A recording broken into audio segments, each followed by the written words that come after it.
Hello and welcome to Nat Chat. I'm Mirella Rich.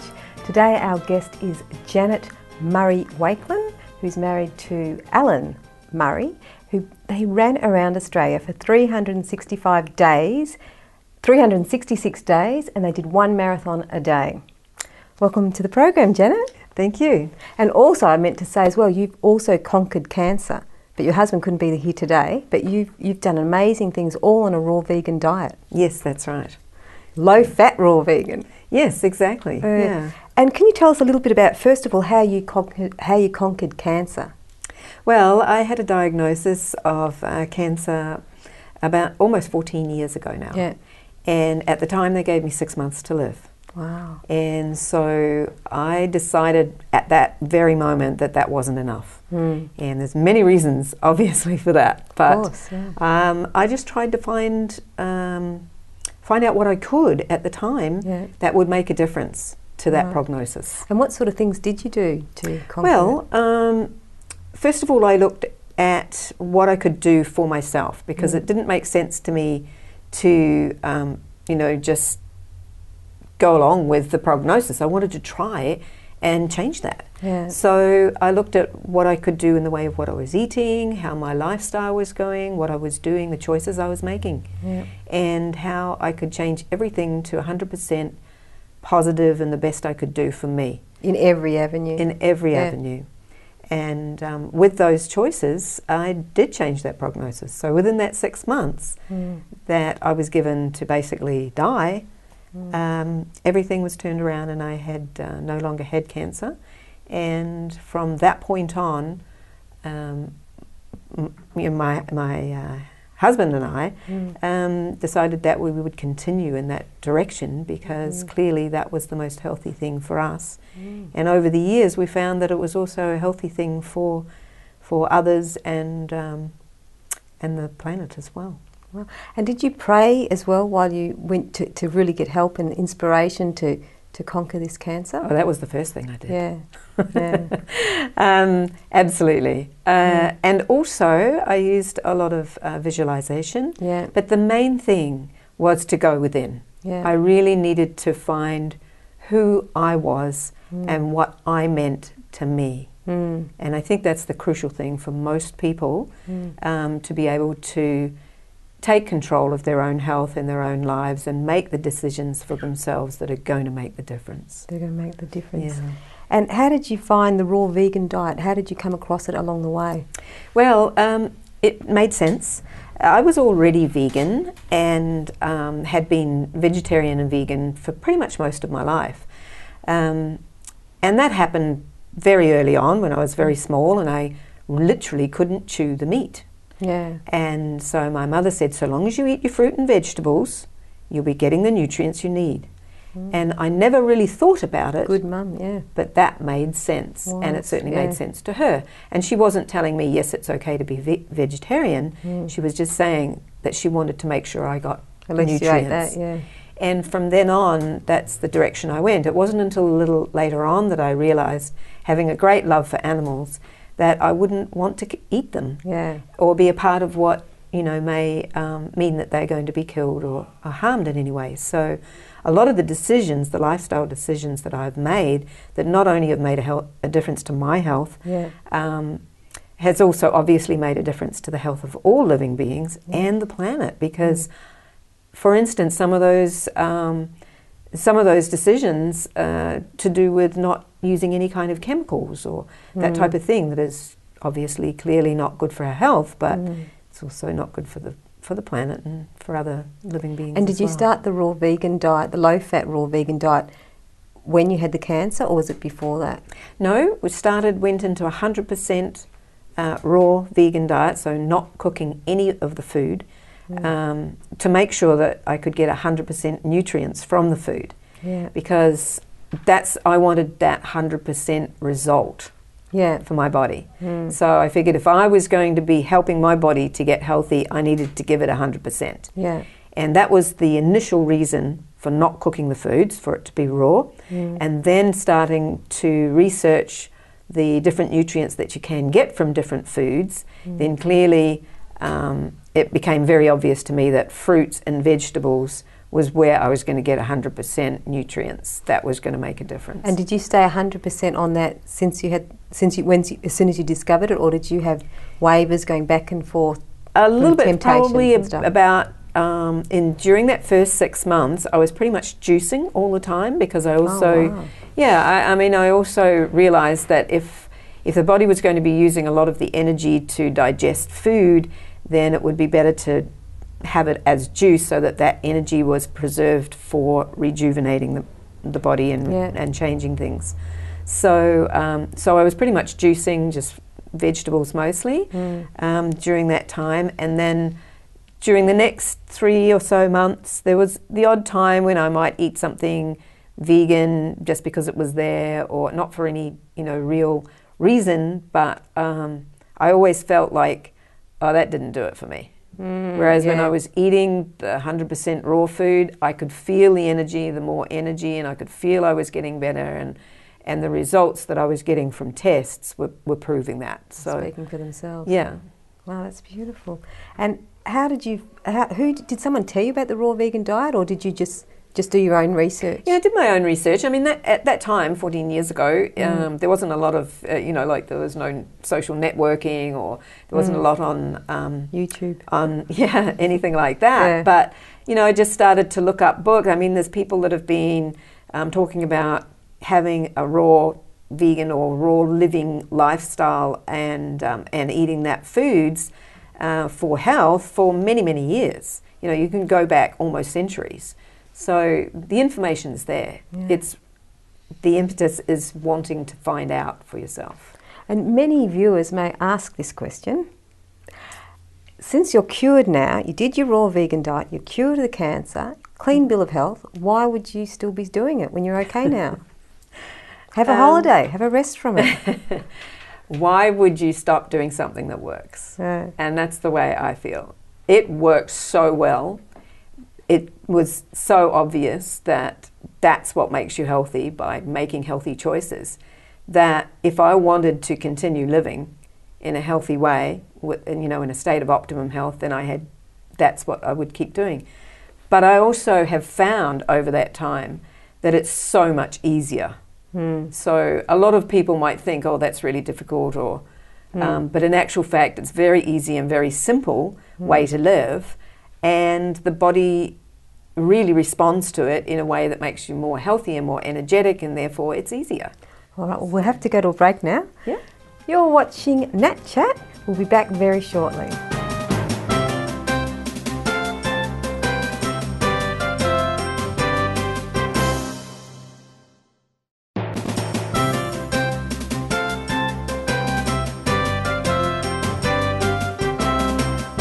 Hello and welcome back to Nat Chat. I'm Mirella Rich. If you've just joined us, we're with Janette Murray-Wakelin, and she's talking about her run around Australia and her health and conquering cancer and all these wonderful things she's done on a low-fat, raw vegan diet.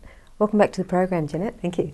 Now, how many years have you been doing the raw vegan? 14 years, is 100% raw. 100% 14. And during that time, or even now, or maybe in the first couple of years, did you ever feel tempted to go back to the old way of eating and think, oh, I'd really love whatever your favourite food used to be, pasta or potatoes or roast potatoes or whatever? Well, in the first probably 6 months, there were times when I actually did eat something that wasn't, it was always vegan, but that was cooked. Yeah. And I always didn't feel right. And so it doesn't take long for you to get the message. Yeah. I felt great when I wasn't, when I was eating 100% raw, and didn't feel that good when I wasn't. The thing that a lot of people don't understand is that when you do go 100% raw plant-based diet, your body responds in a way that you get to a point of, over time, to optimal health. So when you are feeling optimally healthy, then you really don't see any reason to go back to eating something that doesn't give you that optimum state of health. The other thing is that, a lot of people talk about cravings. Yeah. The only reason you have a craving is if you have an addiction. And if you're no longer actually eating addictive foods, you no longer crave the foods. It does take a little while for that addiction to leave, but over time the body helps you to go in that direction. There are times now where I look at food, I really look really hard at some of the processed foods that's out there, and I cannot recognize it as food. It does not look even, you know, like it doesn't make me think, oh, I really want to eat that. So cravings, no, I don't have any cravings, which makes it very easy to be 100% raw vegan. And what about the thought, the memory? Like some people maybe they've done it for a long time, maybe they did it for 6 months. So they're over coffee, they're over pizza and all that. And then they think about it and think, oh, or their mum's favourite dish that she made them like years ago, and they think, I love that, you know.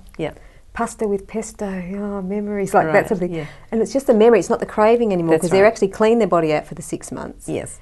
So, well, and they break it on it. Well, there are ways to assimilate those kinds of meals and foods and recipes with raw vegan food.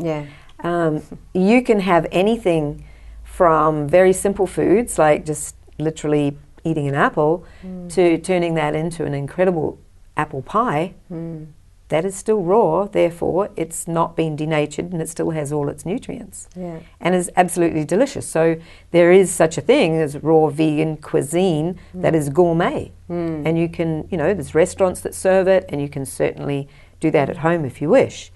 And so, you know, there's ways to assimilate those different, and in most cases people, even people who are not 100% raw vegan, will notice that they actually taste better.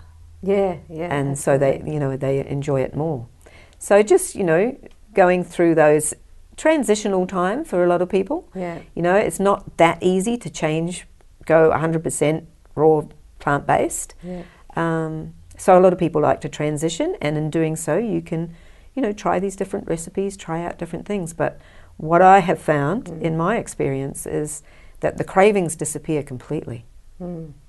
And that's because you fill up on enough raw vegan food so that you're not even hungry, you're actually full. Exactly. You don't even crave it anymore. You're nourished, fully nourished. And there's a difference between that and feeling full. So you could eat as much pasta as you want until finally you feel full, but are you nourished? Probably not. Yes, absolutely. They say there's a lot of very overweight people that are fed really, they've got enough food in them. The only thing is, they still want more because they're not actually nourished. They're not eating raw food. They're eating pasta, chips, pizza, and they're full on that. So they're overfed and undernourished. That's it. Beautiful. And tell us about your wonderful run around Australia, 366 days, a marathon a day. How did tell us a little bit about that? Give us some insight into how it was and how you did it. Well, it was an amazing experience for sure. But the reason why we did it was because we really became very passionate about wanting to share the information that we have and the experience that we've had in changing our lifestyle to something so much better than what it was before. And so we just came up with the idea that if we were out there for a whole year doing something that shows by example what is possible on a raw vegan diet, making conscious lifestyle choices, then that is the best way to show, you know, to give somebody the idea or the impetus to be impressed and inspired enough to be motivated to make some of those choices for themselves. And is it okay to ask how old you both were when you did this run around Australia? Oh, absolutely. I was 64 to 65 and Alan was 68 to 69. So you're never too old, and you're certainly never too young to make changes that are going to make a difference. And what we found was every step of the way we got healthier, more energy, so we didn't get more tired as it got further into it. So, you know, we were rebuilding, rejuvenating overnight from the physical exercise that was happening, because a marathon is 42.2k every single day. So just training for one is about 6 months usually at the least for somebody to do one marathon a year. But to do them consecutively, one after the other, every single day for 366 days, that's a whole different story. That's beautiful. Well, we're going to have to go to a break now, but we'll continue on that. You've been watching Nat Chat. We'll be back very shortly.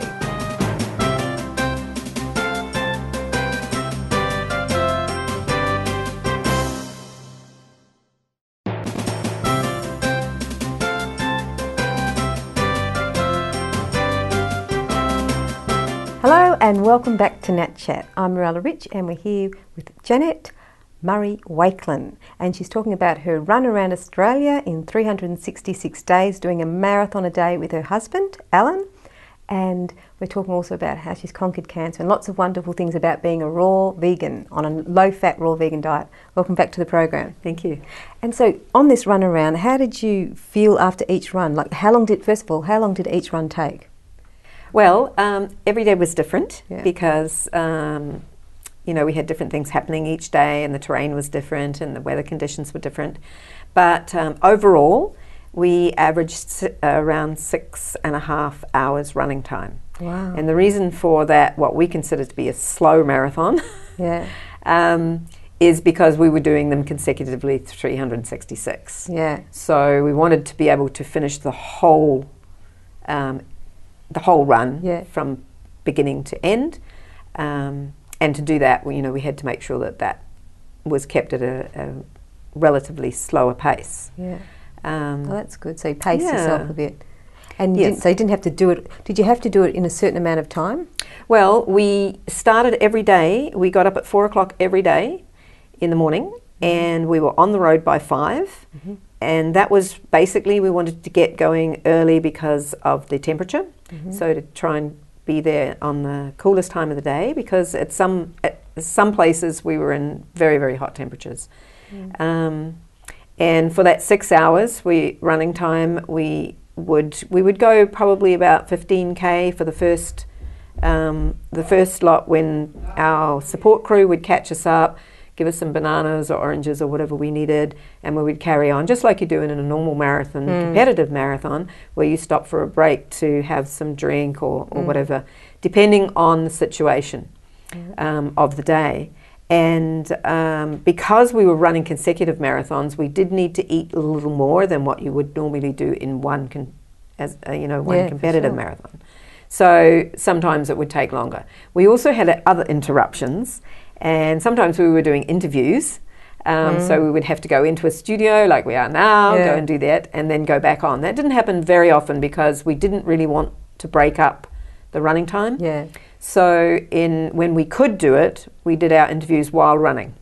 So they had to run along with you or drive along? No, it was done by telephone. And we did have some TV crews came out and filmed us while we were running as well, because a lot of TV was done throughout the run, not only in Australia but around the world. So we had actual TV crew come in from around the world as well. Wow! Yeah, and joined us for 2 or 3 days on the run as well. So they travelled from overseas. Yep. Wow. Yeah, we had a German crew and a New Zealand crew, and another one from can't quite remember, but they came in and joined us, because once we'd got about halfway, people really realised that this was actually happening. Yeah. When we first started, I think that a lot of people doubted that we were going to do much more than maybe even 2 weeks, because it's unheard of. Yeah. But then when we got to more than halfway around the country, so we actually ran a marathon every day in a constant run. So we ran we would run one day, we averaged 43k every day. We would stop there for the night, and then the next day we start right where we finished up. Yeah. So it was a continuous run all the way around the country, the perimeter of Australia, including Tasmania. Yeah. So this was something. Oh, you went to Tasmania as well? Absolutely. Apparently, it's part of Australia. Yeah, of course it is. I just was looking at the map of Australia, and I'm thinking that's what you did. Yes. No. I didn't realise you went down. As well. So how did you caught a ship, or you?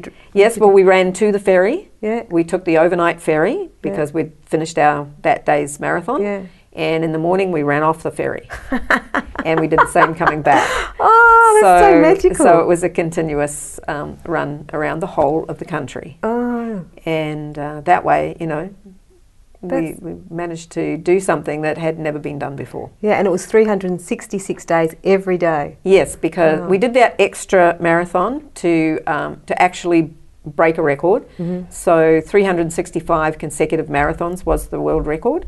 Yep. So we now hold the world record for consecutive marathons. That's one a day, every single day, because we did 366. So that last one, when we came back into Melbourne, where we'd started a year before, we actually then ran from Melbourne out along the River Trail to our home, 45k away for the last day. So that was wonderful. Gosh, so you added extra on as well. Wow. Yeah. That's amazing. And how did you recuperate? Like after you finished and you got back into the caravan to sleep, how did you recuperate? Did you spend much time? What did you do after the run? Well, at the end of each day's run, we would have a lot to eat. Yeah. So usually, we'd start with a fresh juice. We had a juicer on board, and we would have some vegetable juice to just get those nutrients back in so we weren't depleted. And then we would have some more food, so usually a big salad, something like that. And then we would catch up on all the internet stuff if we had internet, because it's not available all the way around the country. So there was a lot of catching up to do to make sure that all our followers were still kept up with what was happening. Yeah. And sometimes we would do an interview or something like that would be happening as well. But we tried to get at least 8 to 9 hours sleep every night. Didn't always work out that way, unfortunately, but that's what we tried to get, because that's your rejuvenation time. Yeah. So then in the next morning we were up at 4 again and out the door by 5. Beautiful. And you've also written 2 books here, haven't you? Yes, I have. The first one is The Raw Can Cure Cancer, and that's based on my journey with cancer and going into raw vegan lifestyle. And the second one is Running Out of Time, which is aptly named. Yeah. It's based on the run around Australia and the reason why we did it. So there's a lot of information in there about how and why we did it. And they've made a documentary with you. Yes. For the Cairns Film Festival. Yes, as we speak, the documentary, which is called Raw, the documentary, that will be. We're finishing up doing the final post production at the moment, and we will be taking it to the Cannes Film Festival in May this year. And that's the idea, is to get distribution worldwide, so that people worldwide will be able to get this really positive message. As shown by example, what is possible. There's so much to talk about. We'll have to have you on. We'll definitely have you on again. Oh, so it'd be my pleasure. Beautiful. We can elaborate and just share this goodness with everybody. Absolutely. Thanks for coming on, Janet. It's lovely to have you here. You're very welcome. Thank you. You've been watching Nat Chat. I'm Mirella Rich, and our guest was Janette Murray-Wakelin. Hope you enjoyed the program, and we'll see you again soon.